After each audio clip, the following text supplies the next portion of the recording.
Well, thank you so much for the invitation to be here today. And I apologize for not being here earlier, just based on that last session. It sounds like it's been kind of some exciting day with a lot of thoughtful discussion and dialogue. So as I look out, I recognize a number of you. So maybe I can ask those of you who have been here today and know the Kidney Health Initiative to maybe help me connect our story to what's kind of occurred today. There's also people in the room that I actually don't recognize, so I appreciate the opportunity to kind of share a little bit about the Kidney Health Initiative, and then happy to obviously answer questions as we get to the panel discussion. I'm assuming that we've talked a little bit today about the reason that we're all here in terms of why we need public-private partnerships, really kind of the state of the union in kidney disease, so I won't cover this in any depth. In our space, in terms of the Kidney Health Initiative, really one of the reasons why we came together was because of the lack of innovation and the few number of randomized clinical trials. Kidney disease and nephrology is that green line at the bottom. And while this is older data from 2010 and earlier, we've seen, at least anecdotally, a real shift and change, and I think we're going to see that curve heading upward, but it still won't be quite at the same slope as some of the other diseases in cardiology, oncology, even rheumatology, I think, in terms of what the investment is and really how many opportunities that we have in terms of product development. So I think the trend is heading in the right direction, but not as successful as we need it to be. So the Kidney Health Initiative is a public-private partnership. As mentioned, this is between the American Society of Nephrology and the Food and Drug Administration. We are a community-wide program. We were formed in September of 2012, really out of the need from the ASN to go to the FDA and say, we have a problem here. We're just not seeing enough therapies. What can we do together? We were lucky the FDA did have already in place a public-private partnership program that the Kidney Health Initiative was able to kind of be formed out and through. And our goal is really to promote innovation and patient safety in kidney disease. We are, and as you'll see, we are currently kind of the largest consortium in kidney disease. And I think when we were formed in 2012, we really didn't know what we were getting ourselves into. We are lucky that we've seen a lot of success and a lot of collaboration. I will say that while our mission is to promote innovation and patient safety, you've heard a lot about that today through other government programs and agencies and work that they're doing. We really kind of sit in that space related to clinical trials and clinical research. We are a pre-competitive consortium. Everything that we do is intended to be collaborative and is not necessarily to help any one company kind of get their products through the FDA. Our substrate, as we kind of like to call it, is very broad. We have the opportunity to work with the Center for Drugs, the Center for Devices, the Center for Biologics, as well as the Center for Food Safety, which we haven't actually worked with as of yet. Really to really facilitate the passage of these novel therapies. I don't want to speak for my colleagues at the FDA, but I certainly think that just because the Kidney Health Initiative is there, we've also been able to facilitate some cross-center dialogue, whether that's between the Center of Devices and the Center of Biologics. Again, that dialogue may have already been occurring, but what is nice about the Kidney Health Initiative, since we are in a pre-competitive space, is we're having those conversations be much more public and much more transparent, so it's helpful to more individuals. You know, FDA really gets a lot of the credit for the success of the Kidney Health Initiative because at all levels of leadership, from the commissioners that have been there and the time that we've been formed, all the way down through the medical reviewers and officers, you know, mid-level leadership, they really have stepped up and put in the time and energy in the work that we do. We also were very lucky at the very beginning because we did create a place for everyone to participate. So this was not, as it could have been, formed just to help industry get information and access. This really was built with patients at the center, patients involved, healthcare professionals, whether it's clinicians, researchers, as well as industry broadly defined. So all of the stakeholders have a home here. We have worked with over 115 companies or organizations. We've had the ability to see growth year over year, but and a lot of that has thanks to do from these organizations, our foundations, our patients, our research institutions, and our health professional organizations who do a lot of the work in our project teams. What I do think is interesting, though, and this I apologize, it is maybe a little hard to see project. These are our industry members, which make up at least a third of our 90-member organizations. Again, broadly defined between device, dialysis, pharma, large companies, small companies. There are companies up here that you probably have never heard of, as well as big companies that you know have always worked in our space or others. In the time of the Kidney Health Initiative, we have seen companies close their portfolios in nephrology, and we've seen companies kind of open new portfolios. We've seen probably more companies open portfolios than close them, which is great. And I think we really have built the Kidney Health Initiative to be their first home, to be their first place that they can come. Again, the opportunity to network with lots of different stakeholders. The researchers, if it's in transplantation, the researchers, if it's in a rare disease, the patients that are experiencing the disease, as well as other colleagues who may be, also, trying to innovate if it's in FSGS or another glomerular disease. I give a lot of credit and acknowledgement to our Patient and Family Partnership Council. We have several of our members here in the audience, and there are strong advocates within the AAKP. For those of you who have been a part of product development, medical device development, or drug development, we've seen a cultural shift in the 6 years that we've been formed, that we really are all focused on patients as partners and patients at the center of care. These individuals were the first to adopt that trend. They have really solidified kind of within our mission statement that you don't do anything to us without us, sort of thing. They really are the ones who are critically always asking in any discussion, whether it's at a leadership level or whether it's at a project level, what's in this for me and how can I help accelerate things? They help us kind of navigate some of those challenging conversations where we're not sure which direction to go, and they really kind of make sure to keep us kind of focused on what's best for patients. So a huge acknowledgement to them, as well as all of the organizations, including AAKP, who is a pioneer member within the Kidney Health Initiative.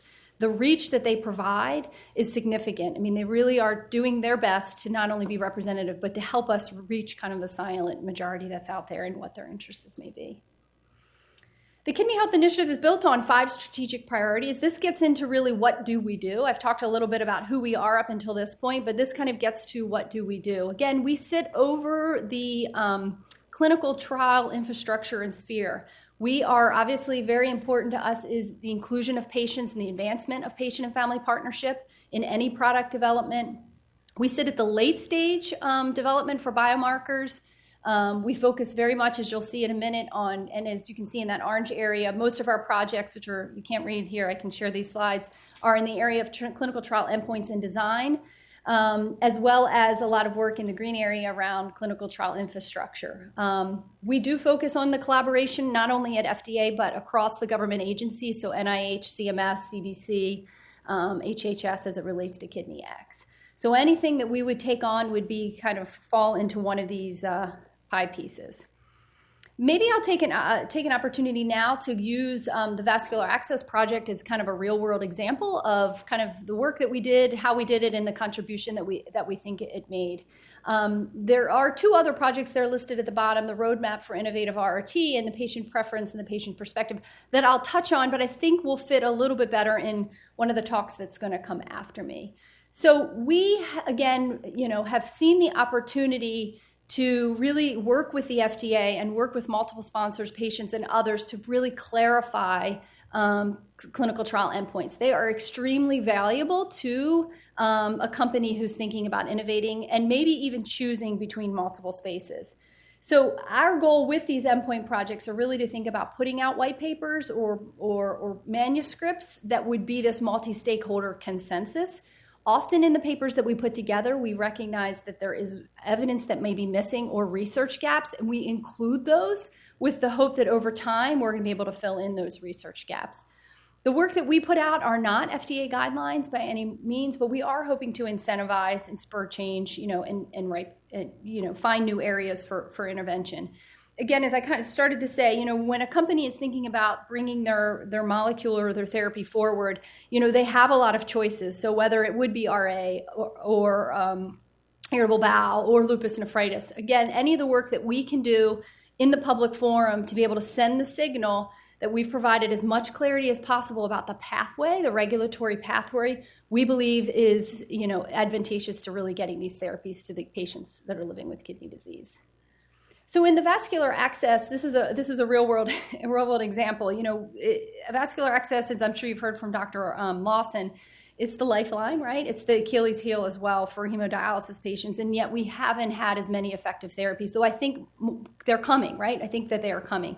So we started this project, I think it's been at least 3 years ago, and we went out and we built a very big team, which I'll show you next, and one of the first things that we realized is that all of the stakeholders that were in the room saw the endpoints completely differently. So our radiologists were thinking about this from technical patency perspective. Our surgeons were thinking about it from primary patency or lack of thrombosis. The nephrologist was like, wait a minute, am I going to be able to use this to dialyze a patient?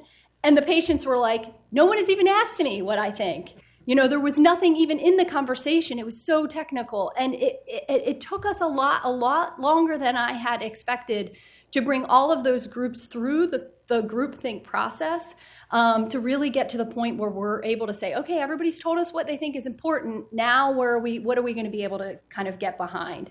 So organizationally, as many of our projects are administered, we have a core committee and a steering committee who kind of oversees it. These are to try to be inclusive. And then we usually have multidisciplinary kind of teams underneath. In the case of this project, we had a fistula team, AVF, a graft team, AVG, and the catheter team. And then we had regulatory feedback and patient perspective. So we kind of operationalized it. This project, which was intended to take us about 12 months, took us over 2 years to do. Partially because of the breadth of what we were taking on. We didn't just focus on fistulas or grafts. We tried to focus on all of them. But I think it was valuable in the end in the sense that we were able to produce 4 papers, one on each of the fistula and graft, and then catheters as well as the regulatory perspective. So these papers are all out in the public domain. They were probably just the start of a new conversation around vascular access. We would be looking to kind of come back and update these or figure out if any company has been able to use these endpoints or if the regulatory agency sees any opportunity for change. I think I'll skip that. I think Carolyn's going to talk a little bit about a pretty big project that we took on, which has to do with technology road mapping.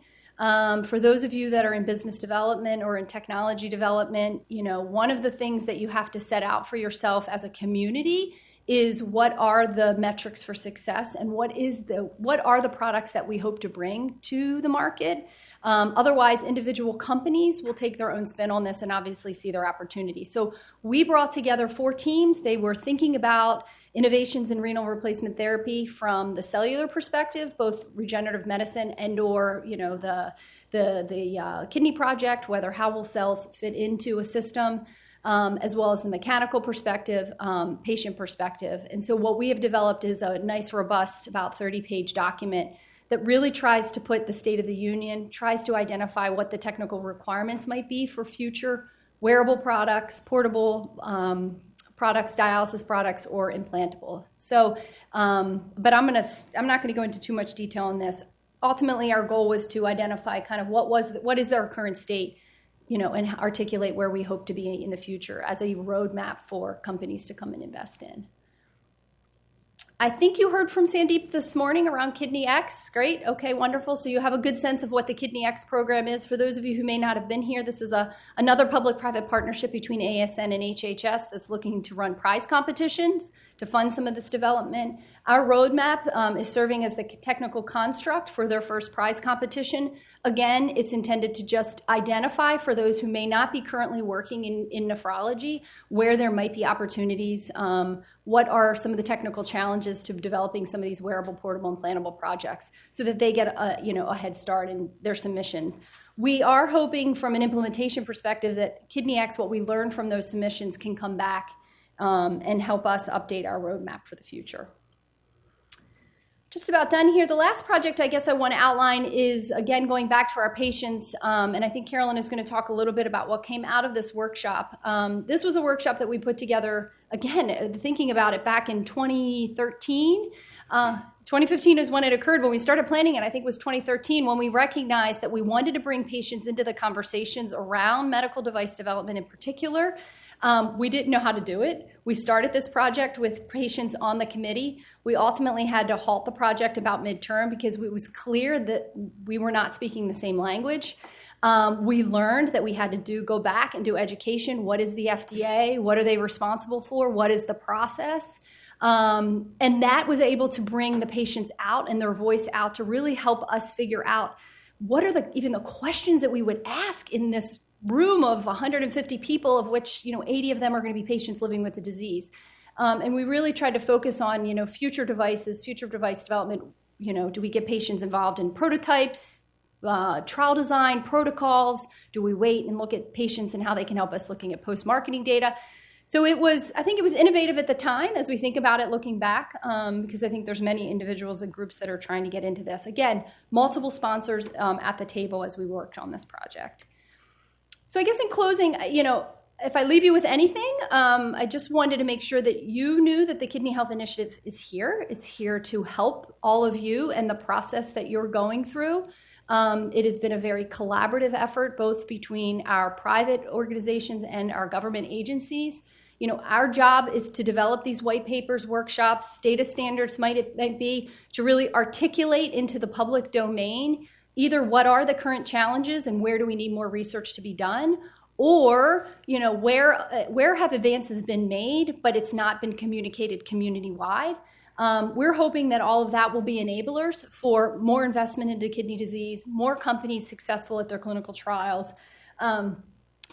We're excited about what we've done in 6 years. Obviously, we are a huge thanks to both AAKP and all the other organizations. I see RPA here, AST's here, Amgen's here, others that are here that have been able to support us and the work that we've done in the time that we've been here. So here's our website, kidneyhealthinitiative.org.